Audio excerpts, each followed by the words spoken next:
The man said something that absolutely broke my heart.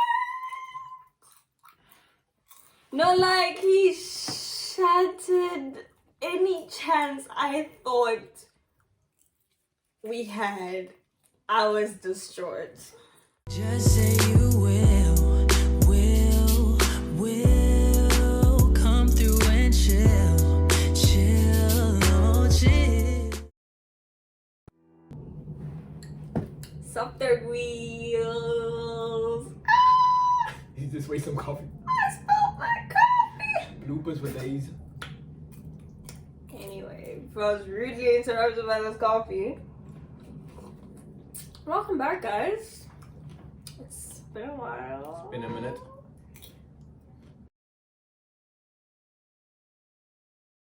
Went home for Mother's Day. We forgot Rasana's laptop there. Yeah. That's where we edited part 2 of the Valentine's Day, and that's why we haven't released it yet. As soon as we get the laptop back, we'll do the editing, we'll release it. But in the meantime, we're like, people don't know how we met. You wanna sure? If this coffee spills again. Okay. And how do I keep on losing?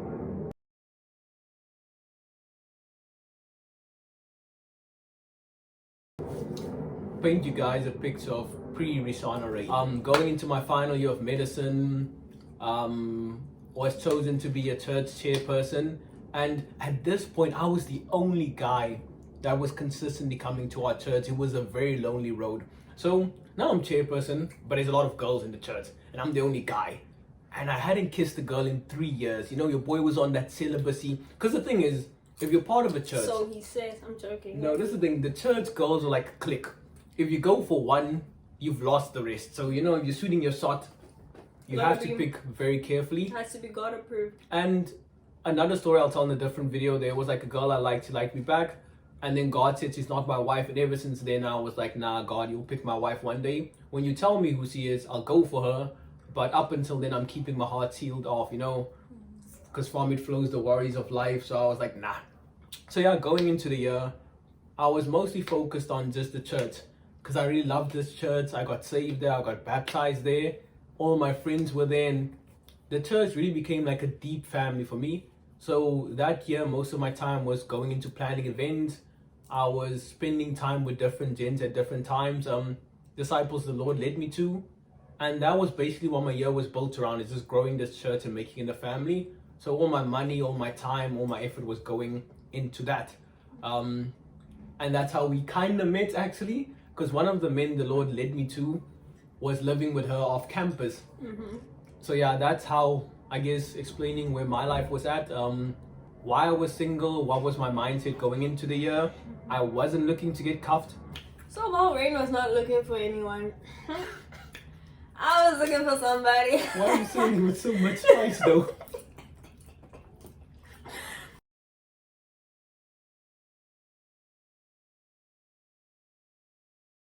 I was looking for somebody.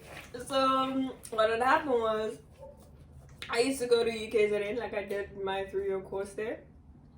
And yeah, after I was like, it kind of seemed like all roads were leading to Stellenbosch University. And I applied, and I got in. And I'd always had this desire to like live in Cape Town, and yeah, that's what you get. Sorry, it's distracting. Continue. Live in I'll do it Cape later. Town. Like live in Cape Town, and you know, live the life. I think it's one of the dreams Limpopo girls have. Not all of them. Can't be speaking for all the girlies, but like yeah, like you know, we don't have a beach, so it's that thing was like, we want to go to live by the beach side. We would go to the beach. So it's one of those dreams I had, you know, the scenery, the air, the everything. Like Cape Town was somewhere I wanted to find myself. So I was like hyped, and I couldn't get like on-campus accommodation, so I went off-campus. Met a couple people. It was my first time like living with people like outside campus that is not res, and it was a bit uncomfortable but good, because in the house I was living was like 5 guys and I was the only girl in there. Well, like later, early on in the year, there was another girl and she left. Then I was the only one there. But We're all cool, and yeah. So I was just a girly, happy to be in Cape Town and doing my honors. Like, that was me. And yeah, I made friends with Q, one of Rain's friends. Oh yeah, Q is the mutual link. Yeah. Q played Cupid.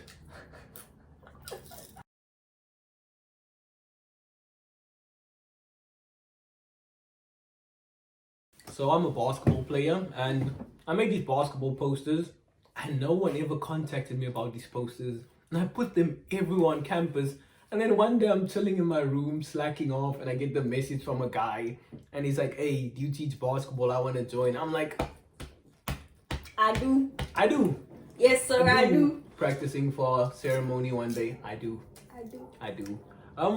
So yeah, he comes over to my place. We watch basketball videos. Somehow I end up rapping my rap career for him. And I remember it was like a week later where the Lord said, invest in that man, he's gonna be a powerful man of God. So I was like, oh, cool, Lord. Because remember, for years, I was the only guy at church and I just wanted other guys to join. And I just really wanted to lead people to the Lord. So yeah, like a week later, the Lord's like, yeah, that's one of the men I've chosen. So I'm like, cool. And I remember one day, Q invites me over to his place. It's kind of late evening, and I get there, and this man was wilding on the food. Like, this guy had like pasta and custard and cakes and pizza, and I'm like, That's a good host. Q. I still remember to this day. But the thing that drew my attention was the pasta spaghetti bolognese, because I'm just like, I'm the king of spaghetti bolognese. I want to disagree, but I don't know what this man's putting in front of me. Like, this is gonna impress me. So I give it a taste, and it was actually really good. And I'm like, Q, did you make this? Nah. Did you make this, my guy? He's like, nah, there's this girl that lives with me that made it sometimes. You know, when she's cooking, she gives me a bit extra. And I'm like, okay. And then ever since then, we started hearing stories about this girl. I didn't remember her name back then, but I nicknamed her the Sif.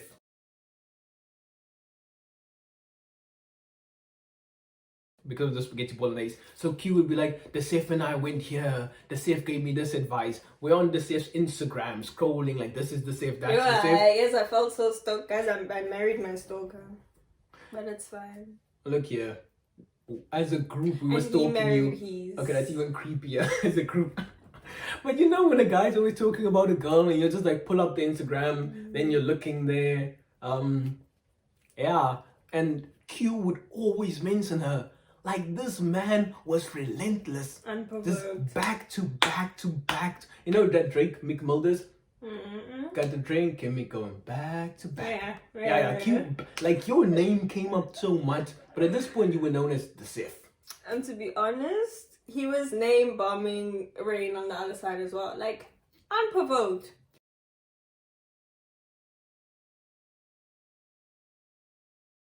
When I say unprovoked, it's unprovoked. I don't even remember the scenarios in which Rain's name was mentioned, but I don't think a day would go by. At least I don't think 2 days would go by without Rain's name being mentioned. Like, oh yeah, Rain watches anime. Rain does this. Rain does that. Rain does this.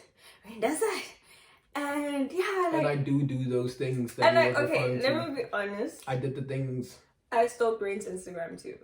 Oh, my Because- Instagram is terrible. Yeah. Just check out my Instagram before we became a thing. It's just dusty. And I had this thing of only posting once a year just to actually post. And it would always be this group photo with some people because I don't take photos alone. So, cool. I stalk him. I'm like, I need to see this guy in person.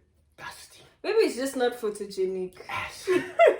And a terrible I'm Instagram. like, let me see him in person, so I stuff like that. So, now, man, as he's speaking about this guy, like, Inception, it starts being a thing when I'm thinking about this guy. But I'm like, nah. Move on in my life. Yeah. So there was a while where me and my friend Tyrese didn't want to meet the Sif.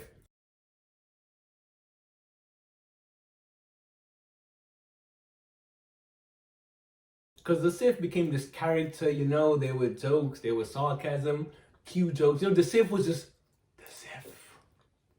So when you meet the person, the jokes aren't the same anymore. So we were avoiding meeting the Sif Yeah, to the point that they avoided me. I felt like the plague. Q was exiting his room and I was right behind him. And when he turned the corner, she appeared out of nowhere and spoke to him. I turned around, went back into his room, locked the room. Like I was at that point of not wanting to meet the Sif because I didn't want to ruin the jokes. I felt like a plague, to be honest. Eventually, Tyrese met her and I knew it was the beginning of the end. Let me tell you how I met Tyrese. So, he's like, Tyrese is outside. I'm like, whoa, okay, cool. Come say hi. Okay, hi. Huh? Does this man not remain in the dark out there? Q's like, come. Man is like, We weren't trying to meet the Sif. it was avoiding me like I was the plague. But it's okay. It's fine. Yeah, so Tyrese meeting her was the beginning of the end. Oh yeah, we used to make jokes with Q. This is why he didn't want us to meet you.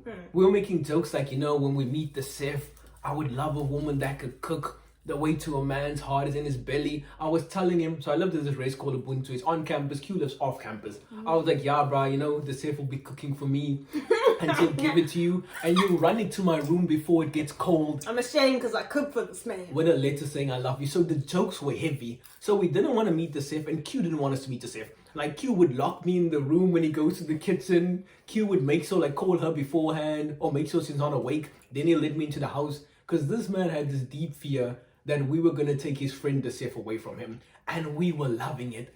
That's why we didn't want to meet the Sif. And after Tyrese met the Sif, he didn't care anymore. He's like, yeah, Rain, you could just meet the Sif whenever you want. And I was still avoiding it because I wanted to keep the jokes going. And then one time I'm in the room and I hear people talking loudly in the kitchen. I hear, what? Rain's in the room. And I'm like, ugh, I'm going to meet the Sif. Then someone knocks. They're like, can I open? I'm like, cool. They open. Now I've seen her Instagram. That doesn't look the same as the Instagram. And this person greets me, we talk for a bit. I'm like, no, that wasn't the Sif. Can you be honest with third wheel how you were hopeful that I would pull through often? Don't lie. Mixed feelings. Don't lie. Like on the one side, you want to meet this person. But on the other side, the jokes with Q were really funny.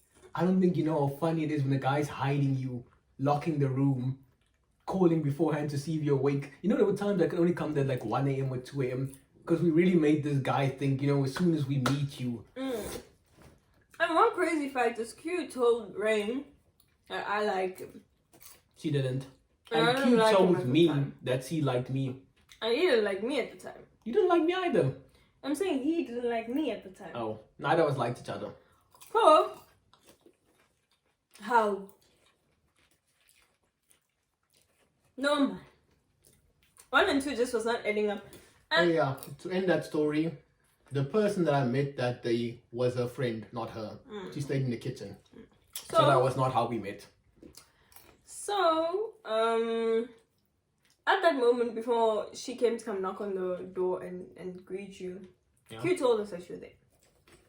I'm like, me, look like a desperate girlie. No, I know this guy likes me. So, I'm not gonna put myself on a silver platter for him. I was not happening. I didn't go and greet him. He was gonna wait. If he held his breath, he was gonna faint. And that's just what's up. It's not personal.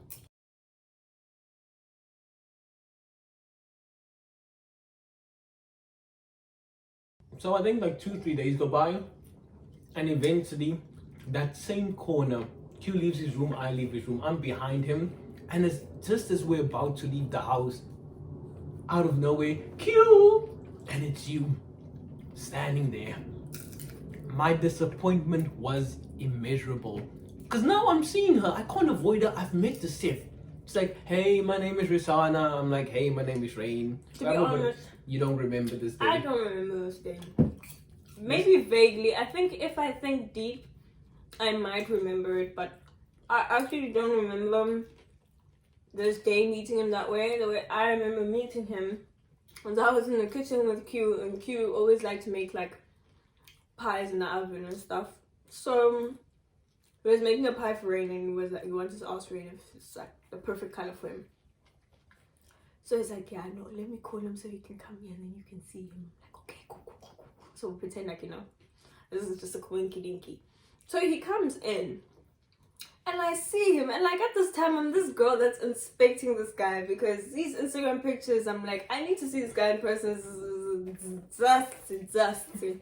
So he comes in, I look at him, but I'm trying to look like I'm not looking at him.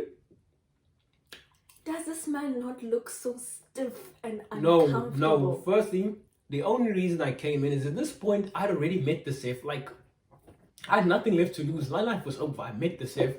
And also coming into the kitchen, the reason I was stiff is I was on my celibacy, hadn't kissed a girl in 3 years. You think I was breaking that? You think I was... No, I was going for 5. I was going for 5 years. I failed, by the way. I kissed a girl. I'm not a temptress. Are you not, though? No. I deny those allegations, my guy. But yeah, after that, what happened? So, like, after I saw him and everything, I'm like, oh, okay, I see him. He's an okay looking gent. He just looks stiff, though. Why does he look so uncomfortable? He looks so uncomfortable. What is that? Stuff for who? Stuff for who? Babe, you look so uncomfortable. I couldn't, like, to be honest, I couldn't even look at him right. I couldn't even deduce, am I attracted to this guy or not? I just could not see much. So, but did you get caught though? Look at where you are now. Look at where you are now.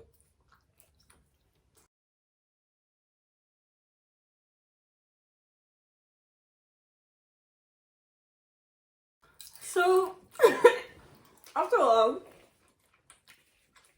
this man starts infiltrating my house now. He's making friends with my other housemates. No. Before you get there infiltrating your house, I remember I met this man and I just heard the voice of God tell me, make friends with this guy. I was following conviction. I don't know why she thinks I had this big romantic plan. No. I was there for godly reasons. No, it's fine. I'm not fighting you. So, fine. Me and this housemate were close. It was like a big brother to me. You tell me your coffee? Thank you. And so like yeah, like we'll talk now and then, and he also starts raving about this raid. I'm just like, who is this guy? The best thing since what? Ice cream. What's happening? So wait, what's the best thing since the best thing? The best thing since bread? Yeah, best thing since bread and the best thing since ice cream. The best thing since water. What's the best thing? What are you talking about? Okay, I was just thinking, is that the best thing since the best thing? Okay, please comment the best thing since something. Maybe people have better things. Who is the best thing? Oh, I know like the best thing since the Matrix. oh, like something to fill in. Yeah, that just thing. something that's pretty funny. The best thing since Justin Bieber's baby. The best thing since One Direction. Justin Bieber got a baby? Baby, Oh. baby. Oh.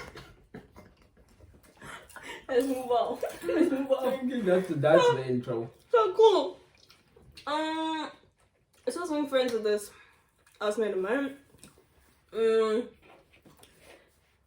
Since like me and this guy talk, he also starts raving about rain. Well, maybe raving sounds like I'm making it seem like they were fangirling, but like no, like it's just in conversation. Would speak very kindly of him, speak very loving of him. I know that time, that's when I'm starting to be like, oh. I started deducing, I'm quite observant, so I was like, oh, okay. He's kind, he's loving. I remember one time Q had a bad day and he went and bought snacks for him, and that was so sweet. I found that to be like the sweetest thing. I'm like, this is a guy. I'm like, if this guy takes care of his friends like this, imagine his girl. So the first emotion I ever felt for Rain was admiration. I admire this man. I admired him then. I still admire him now. I was doing it for the kingdom. He never ceases to amaze me. For the kingdom. Okay. So after that, I'm gonna finish the popcorn. okay, let me You have hold some. it, because I'm definitely gonna finish it. Oh, just one last one. No, I need to make this. I've been missing it. I've missed twice. Hey. Okay, now I'm done. So I'm like, no, man, I gotta find out. How does he treat his girl? Can I be her? You can.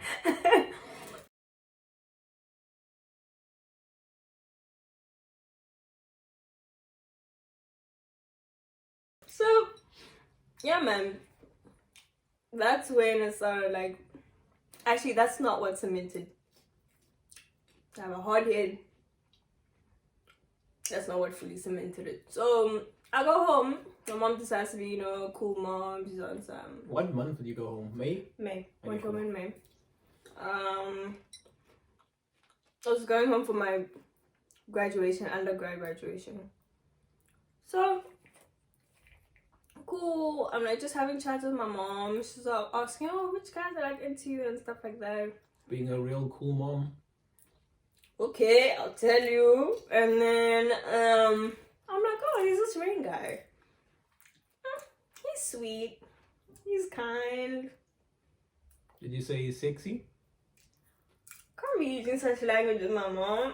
I mean, So, next time tell her he's sexy. Mom, thanks. So cool. Her and I have that conversation. I'm just like speaking very highly of him, like, oh, he's like this, and you're like, I'm speaking so nonchalantly, but like, I'm sure she's just there, like, hey. And she's like, no, Sissy, that's your husband. Your mom knew! Your mom! She's like, no, that's your husband. I've been praying for a man like this to enter your life, like to enter your, like, my children's lives. And I hear her every single night when we're all praying together. My mom never ceases to pray for our spouses, which is a very beautiful thing, but it's a bit uncomfortable when you're like 14. But I'm very grateful for her prayers. The Lord heard her shame, and the Lord delivered. So, Faithful. so the ages, man. Since the ages. And after I had like this fat chat with my mom, she's like, no, pray about it. Like, ask God to confirm. Ask God to give you. My mom believes in revelations through dreams. So she was like, ask God to show you a dream. And for God to give him a dream as well.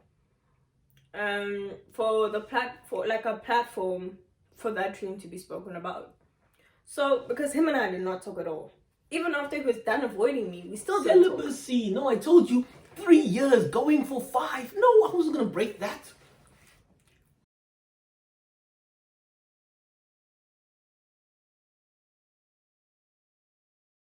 So this is where it starts for me. I was gonna go home for the June holiday. Then the spirit tells me, no, you're staying the entire June holiday at Q's place. June holiday was 2 weeks. I'm like, okay, cool, maybe. I'm trying to haggle with the Lord. Like, you know, maybe I go home for a week. I stay at Q's place a week. I hear no. I'm like, okay, maybe I go home for like a weekend. And I stay at Q's place the rest of the same time. Lord's like, no, you're staying there the entire time. You're basically moving in. Luckily, Q's cool like that. So I basically move in there for 2 weeks. And he tells me beforehand, it's 70% for Q. It's 25% for the Sif. And it's 5% for everyone else. And I'm just thinking, why is the Sif getting 25% of my time? No, I don't know this girl like that. Back then, you were still the Sif to me. I'm like, okay, I don't know what he's doing, but you know, the Lord works. And it's around June holiday, where like we start building like a rapport and we become like acquaintances. So we had this thing where I would always make tea. Yeah. Like early evenings around the time. And I started noticing every time I went to the kitchen to make tea, within 5 to 10 minutes, here comes the Sif. Let me explain. I wanted to see them, man. Let me. Is that the explanation? Don't judge me, but let me explain further. But that's just the basis of it. Like, I'm not even gonna try to defend myself. So cool. I knew his routine. Every time he Who's the visits. stalker now? I told you you married your stalker. Okay. I'm gonna. So, thank you. So, I know he pulls through, makes tea. And it was winter. And every time I was in the kitchen making tea, my water bottle that I had just changed 2 minutes ago was now cold. So now you change my water bowl. You change my water bowl. Standard. So every time I pull through, I didn't even think he noticed. I didn't think he noticed. So I pull through every time. I did. I'm just like, oh hey, like, you know, making a small conversation and stuff. And then after a while I leave. Yeah, one of my favorite moments is when I started noticing it, I would actually announce to Q, I'm gonna make tea. Do you want some tea? I know Q doesn't want tea. I'm announcing it for her. And I remember standing in the kitchen waiting, and I think like 10 minutes went past and she didn't come. I was like, oh, that's this. There she is. No, but I had a lot of fun those times because we had like small conversations, witty banter. And honestly, I was avoiding her because she was fun.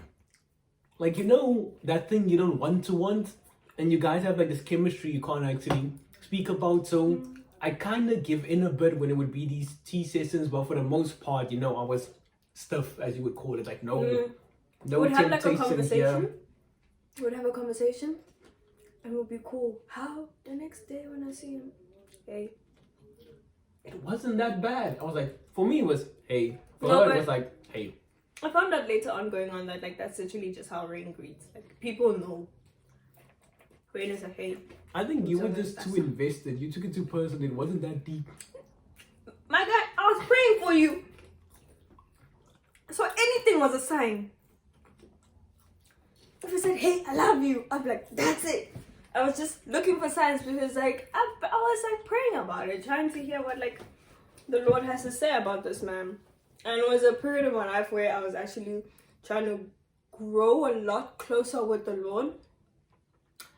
I started coming to church. Yeah, because I never really found a church where I belonged in Durban, so Cape Town as well. It's like I was really thrilled to actually find a church where I belonged, or that I loved. And yeah, man, at that time my relationship with the Lord is very funny. It's not funny, but it's funny. There are times where I'm like pushing, and like I see the fruits of my labor. And then there's just times where I'm just a mellow Christian. And then fire, pushing. And then, so, yeah, that was a period of my life where I was on some, I'm pushing hard, like, you know. Oh, the fasting! I forgot about that.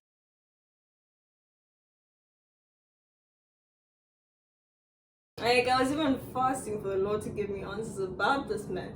And the one time I was fasting on the fruit that I was going to break my fast with, the man was in the shop. The thing is, it was crazy because Q told me, like, go to Spice. This is like some good food there. They make good food. I'm like, oh, I'll go try Spice. I ran some errands at school, and then after that, I'm like, okay, let me get some food to break my fast. Because I'm like, okay, I want to pee, but let me just first get the receipt and go and come back. And then the Lord in me was like, no, I go to Spice. So I go to Spice first. I don't go to pee. And then after, I bumped into the man at Spice. I was so embarrassed. I felt like he could see through me that I was fasting for him. I couldn't. I think it's the first time I remember seeing you on campus. I'm like, the chef. Oh, the chef. I was making so many jokes because he was buying food. So I'm like, the chef has finally retired. Look at her buying food. She's given up on cooking. Oh, my life, guys. I made some of my best jokes that day. My life. Like, he made an effort to speak to me a bit. Then after a while, I made a sarcastic joke. And after I made this sarcastic joke, he just kind of turned around. I'm like, oh, what if he doesn't like me anymore? What if this is like, I literally had a freak out thing. Like, what if he doesn't like me anymore? Little do I know, this guy loves sarcasm. I don't remember turning my back on her in that moment. In my defense. I was devastated.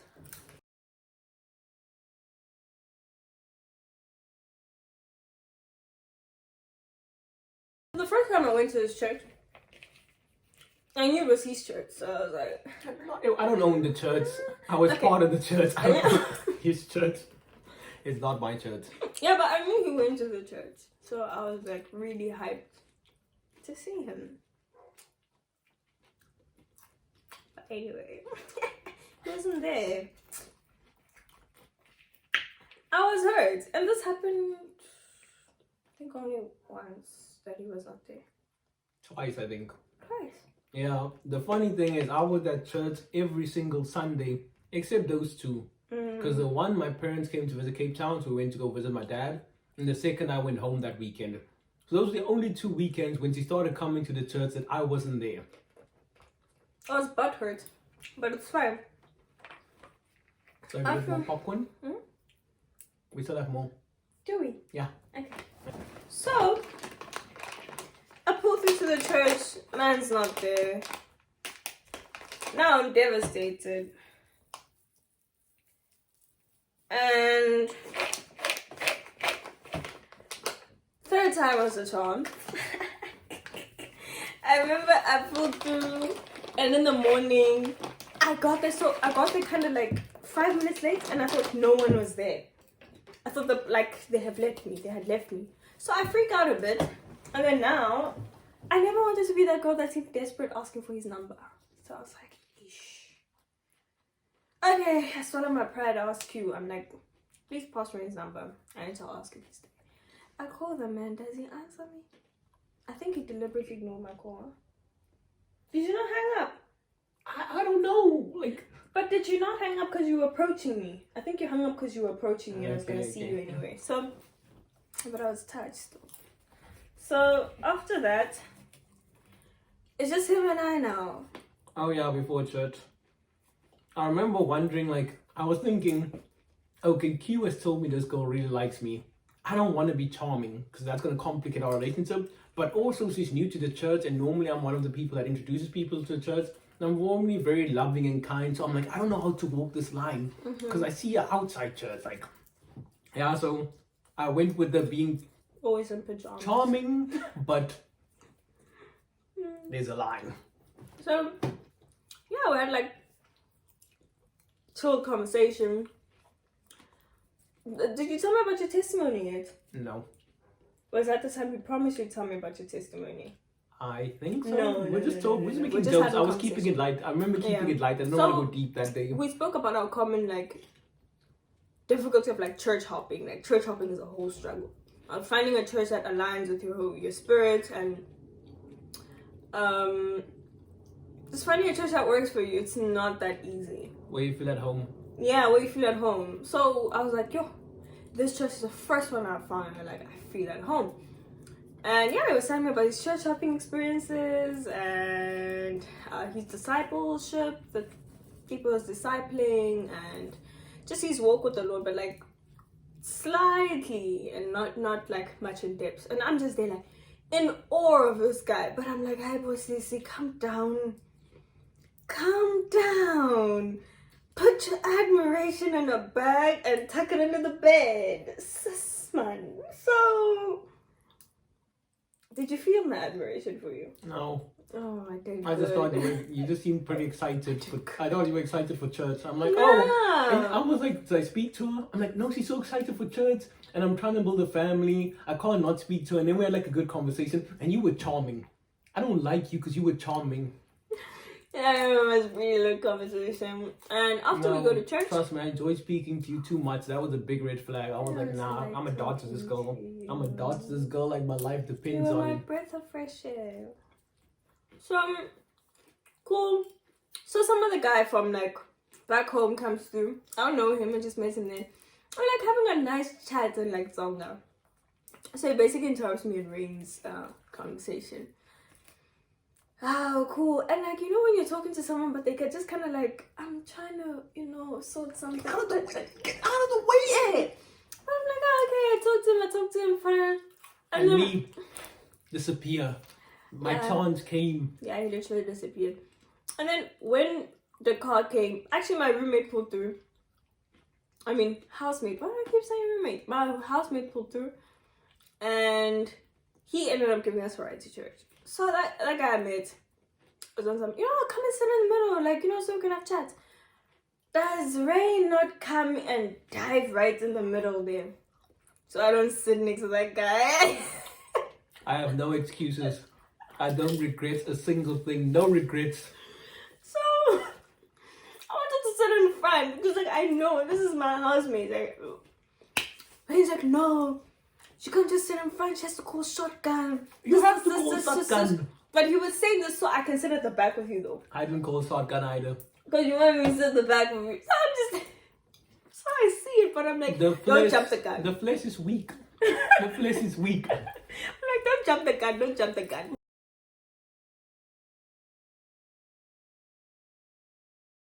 So fine, we get to church, and after church we have church social. Yeah. So normally I hosted this thing called post church fellowship. Most of the time it was at church. Sometimes I'd bring snacks. Whoever wanted to speak about the message would speak about the message. Sometimes we would teach a couple of things. Like, it was a fun thing to start, and it was one of those things I started to help us build a family culture. Because I didn't like that it was just, we didn't actually know each other. Like, we went to church, we would be at social, but we didn't actually know each other. I wanted to build a culture of love and knowing each other. But this day, I remember after the service, I hear the Spirit speaking to me, and he's like, okay, post-church fellowship, you're having a picnic today. I'm like, a picnic? Okay. He's like, yeah, and it's not going to be at church, because normally post-church fellowship was at church. He's like, it's going to be on campus. Now I have to call everyone and be like, look here, we're going back to campus. If you have snacks, bring snacks. We'll buy some. We're having a picnic. And turns out the picnic was extremely eventful for our relationship. The man said something that absolutely broke my heart. No, like, he shattered any chance I thought we had. I was distraught. Just say